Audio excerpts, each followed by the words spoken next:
तो इंडेक्सिंग का ये 100% टेस्टेड और बुलेट प्रूफ मेथड है, क्योंकि इससे जितने भी आपके इंडेक्सिंग के इश्यूज हैं वो सारे के सारे खत्म हो जाएंगे। इस साइट के पहले 11 पेजेस इंडेक्स थे, अब 38 हैं। ये दूसरी साइट है, इसके 29 पेजेस इंडेक्स थे, अब 81 हैं। और ये थर्ड साइट है, इसके 300 प्लस आर्टिकल्स इंडेक्स नहीं हो रहे थे, विद इन 24 आवर्स सब इंडेक्स हो गए। तो इंडेक्सिंग का आज के बाद आपको कभी इशू नहीं आने वाला। ये जो मेथड बताने जा रहा हूँ इसमें मैंने इसको खुद टेस्ट किया है ताकि आप लोगों को 100% वर्किंग चीज बता सकूं, क्योंकि ये फास्टेस्ट रिजल्ट दे रहा है इस टाइम पे, तो सोचा इसके ऊपर वीडियो बना के आप सबके साथ शेयर करता हूं। चलिए शुरू करते हैं। तो इंडेक्सिंग का ये 100% टेस्टेड और बुलेट प्रूफ मेथड है, क्योंकि इससे जितने भी आपके इंडेक्सिंग के इश्यूज हैं वो सारे के सारे खत्म हो जाएंगे। बाय द वे, आप में से 50% लोग ऐसे हैं जो चैनल को सब्सक्राइब नहीं करते। अगर आप लोग कर देंगे इससे हमारी काफी हेल्प होती है। Thank you so much. Okay, तो सबसे पहले आपने गूगल में जाना है और गूगल में जाके आपने लिखना है गूगल डेवलपर कंसोल और इसको एंटर कर देना है। यहाँ से आपके पास ये URL आ जाएगा, ठीक है, console.cloud.google.com। इसको आपने ओपन कर लेना है। जब आप ओपन करेंगे तो इस तरह की विंडो आपके सामने आ जाएगी, ठीक है। इस विंडो के बाद आपके पास यहाँ पे ऑप्शन होगी क्रिएट अ न्यू प्रोजेक्ट की। तो यहाँ पे आपने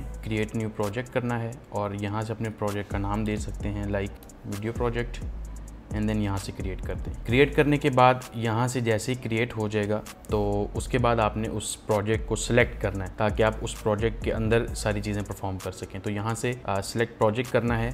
ओके, तो इस तरह का डैशबोर्ड आ जाएगा आपके पास। तो ये बेसिकली जो इंडेक्सिंग API है गूगल की तरफ से, ये फ्री ऑफ कॉस्ट है, आपको कुछ भी पे नहीं करना पड़ता इसके लिए। और अगर आपसे कार्ड डिटेल्स मांग ले तो आप दे देंगे, तो चार्ज नहीं करेगा आपको, और अनलेस आप कोई और सर्विस या API यूज़ ना करें। तो यहाँ पे आपने जाना है API एंड सर्विसेज में और उसके बाद आपने जाना है क्रीडेंशियल्स पे। तो क्रीडेंशियल्स में जाने के बाद यहाँ से आप जाएंगे क्रिएट क्रीडेंशियल्स पे और सर्विसेज अकाउंट पे। यहाँ पे आप अगेन अपने जो सर्विस अकाउंट है उसका को नाम दे दें, फॉर एग्जांपल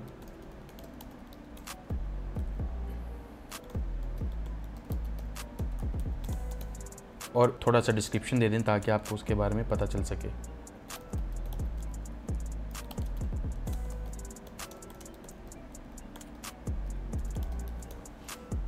उसके बाद क्रिएट एंड कंटिन्यू पे क्लिक करें।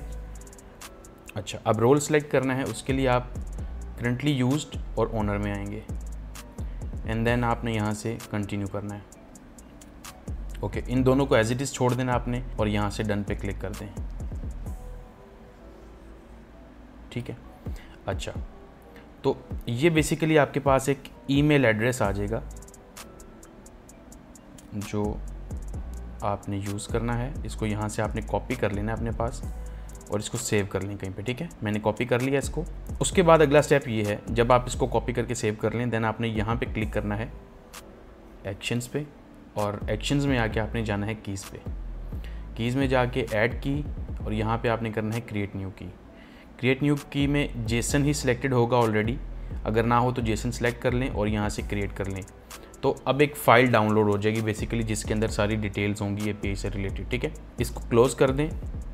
तो फाइनल स्टेप ये है कि अब आपने बेसिकली इस इंडेक्सिंग की API को अपने लिए इनेबल भी करना है, ठीक है। उसके लिए आप जाएंगे यहाँ पे अगेन एंड API सर्विसेज में जाके आप जाएंगे लाइब्रेरी पे, ठीक है।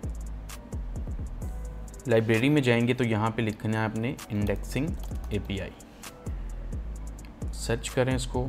आपके पास ये दो ऑप्शंस आएंगे, इसमें से पहली ऑप्शन सेलेक्ट कर लें, इंडेक्सिंग API पे क्लिक कर दें।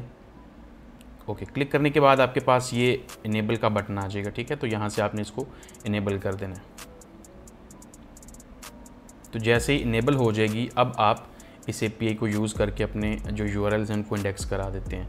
तो अभी थोड़ा सा प्रोसेस रहता है कि किस तरह से आप इसको यूज़ करते हैं, तो उसके लिए मैं आपको ये इनेबल हो गया। अब ये करने के बाद यहाँ तक हमारा जो console.cloud.google का काम था वो ख़त्म हो गया, ठीक है। अब इसके बाद आप चाहें तो इसको आप क्लोज़ भी कर सकते हैं विंडो को, इससे अब हमारा और कोई काम नहीं है। अब अगला स्टेप ये है कि जो ईमेल आपने कॉपी किया था, जो मैंने आपको बोला था सेव करना है, उसको आपने अगेन कॉपी कर लें और अपने पास वेब मास्टर में आना है, ठीक है। मेरे पास एक ये डोमेन पड़ी हुई थी, तो अब इसके जो URLs हैं उसके ऊपर मैं टेस्टिंग करके आपको दिखा देता हूँ कि किस तरह से ये सारा प्रोसेस वर्क करता है। सेम आप रेप्लिकेट करेंगे। तो वेब मास्टर में आ जाएं अपने साइट के और यहाँ से आके आप जाएंगे सेटिंग्स में।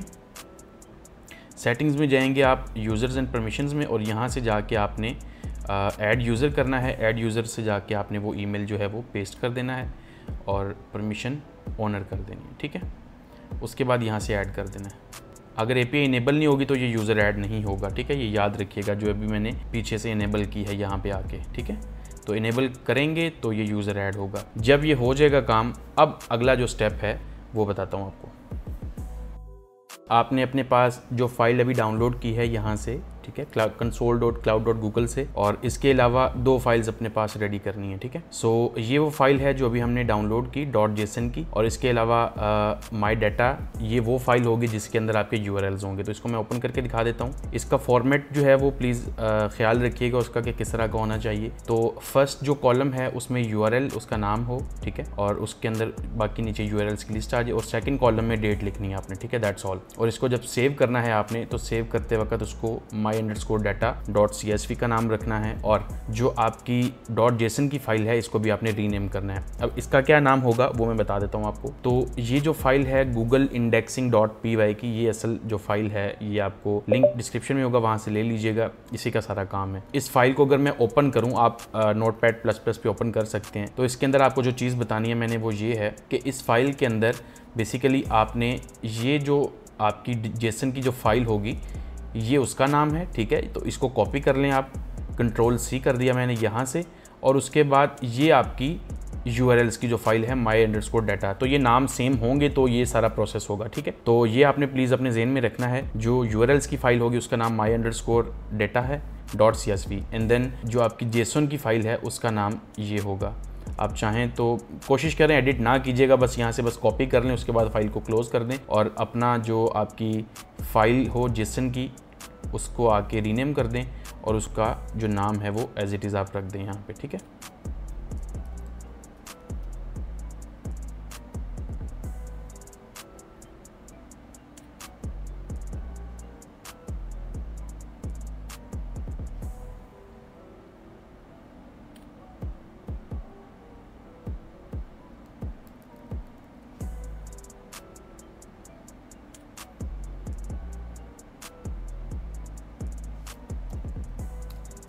सो इस तरह से आपके पास ये वाली फ़ाइल होनी चाहिए .py, ये मैं दे दूंगा आपको, ये दोनों फाइल्स आपके होनी चाहिए, ठीक है। तो अब थर्ड स्टेप है किस तरह से आपने इंडेक्सिंग का प्रोसेस शुरू करना है। आपने गूगल पे जाके लिखना है डाउनलोड पाइथन, और मैं चूँकि मैक पे हूँ तो मेरे पास मुझे उसको मैक के लिए डाउनलोड करना है। अगर आप विंडोज़ पे हैं तो आप विंडोज़ के लिए यहाँ से उसको डाउनलोड कर सकते हैं, ठीक है। सो यहाँ से मैक OS पे जाएंगे, और यहाँ से जाके हम जो लेटेस्ट रिलीज़ है उसको डाउनलोड कर लेंगे। तो डाउनलोड करने के बाद आप उसको इंस्टॉल करेंगे। मेरे लैपटॉप में ऑलरेडी इंस्टॉल्ड है, तो सिंपल प्रोसेस है, कोई टेक्निकलिटीज़ नहीं है, जस्ट आपने नेक्स्ट करना है, उसको इंस्टॉल कर लेना है। ओके, सो उसके बाद अगला स्टेप आपके पास ये है कि आपने अपने पास ये कुछ स्टेप्स हैं जो परफॉर्म करने हैं। उसके लिए क्योंकि मैं मैक पे हूँ तो मेरी कमांड्स डिफरेंट होंगी, आप विंडोज़ पे अगर हो तो मैं साथ साथ कमांड्स बताता जाऊँगा। उसके लिए आप जाएंगे, टर्मिनल ओपन करेंगे, ये मैक यूज़र्स के लिए है, अगर आप विंडोज़ में हैं तो आप कमांड प्रॉम्प्ट यूज़ करेंगे। ओके, तो अब आपको सबसे पहले ये वाली जो क्यूरी है इसको रन करना है। एज इट इज़ आपको डिस्क्रिप्शन में मिल जाएंगी। ये कुछ लाइब्रेरीज़ हैं जिनको इंस्टॉल करना बहुत ज़रूरी है जब आपने काम करना है, क्योंकि मेरे पास ये ऑलरेडी इंस्टॉल्ड है तो इसलिए मुझे ये कह रहा है कि ऑलरेडी सेटिस्फाइड। इसी तरह आप अगर विंडोज़ के अंदर हैं तो विंडोज़ के अंदर भी ये वाली आप क्यूरी लगाएंगे इसमें, ताकि वो पैकेज इंस्टॉल करे जो रिक्वायर्ड है। इसी तरह मैक वालों के लिए जो स्टेप 2 है वो ये होगा कि हम इस लाइब्रेरी को इंस्टॉल करेंगे। उसके लिए हमें दोबारा जाना है टर्मिनल में, आप कमांड प्रॉम्प्ट में जाएंगे और यहाँ से इसको एंटर करेंगे। जब एंटर करेंगे तो ये भी चूँकि ऑलरेडी इंस्टॉल हो चुका है तो उसके लिए आपको इंस्टॉल करना पड़ेगा। मेरे पास इंस्टॉल है तो इसलिए मुझे ये मैसेज आ रहा है, ठीक है। जब ये दोनों स्टेप्स परफॉर्म हो जाएंगे तो अब आपने बेसिकली अपनी डायरेक्टरी में जाना है, और जो जहाँ पे आपके तीनों फाइल्स पड़ी होंगी, और इस फाइल का बेसिकली लोकेशन जो है वो आपने लेनी है, ठीक है। तो इस फाइल की लोकेशन लेने के लिए यहाँ से मैं राइट क्लिक करता हूँ, गेट इन्फो पे जाता हूँ और मुझे ये लोकेशन मिल जाएगी। मैक विंडोज़ वालों के लिए URL ऊपर जो फोल्डर का URL होता है वहाँ से मिल जाएगी आपको, ठीक है। तो इसको मैं कॉपी करता हूँ, अपने यहाँ पे आता हूँ चेंज डायरेक्टरी, और यहाँ पे वो लोकेशन दे के मैं यहाँ पे सिर्फ एंटर करूँगा तो मेरी डायरेक्टरी जो है अब API के फोल्डर की हो चुकी है, ठीक है। ये बहुत ज़रूरी स्टेप है, इसको लाजमी आप परफॉर्म कीजिएगा। ओके, उसके बाद आपने दोबारा टर्मिनल में आके जो आपकी ये थर्ड स्टेप वाली क्यूरी है इसको परफॉर्म करना है। तो ये बेसिकली मैं टाइप कर देता हूँ, बल्कि मिस्टेक ना हो जाए, python 3 स्पेस आगे जो आपकी यहाँ पे जो फाइल है गूगल इंडेक्सिंग डॉट py, इसका नाम देना आपने, ठीक है, Google indexing dot py। Small letter और कैपिटल लेटर का ख्याल रखिएगा और उसके बाद आपने एंटर प्रेस कर देना है। जो विंडोज़ वाले हैं उनके लिए सिर्फ पाइथन और गूगल इंडेक्सिंग डॉट py होगा। उसके बाद यहाँ पे जब आप एंटर प्रेस करेंगे तो आपको URLs की लिस्ट प्रोसेस होना स्टार्ट हो जाएगी। अगर तो वो स्टार्ट हो गई है दैट मीन्स लाइक दिस, ठीक है, आपको नज़र आ रही है।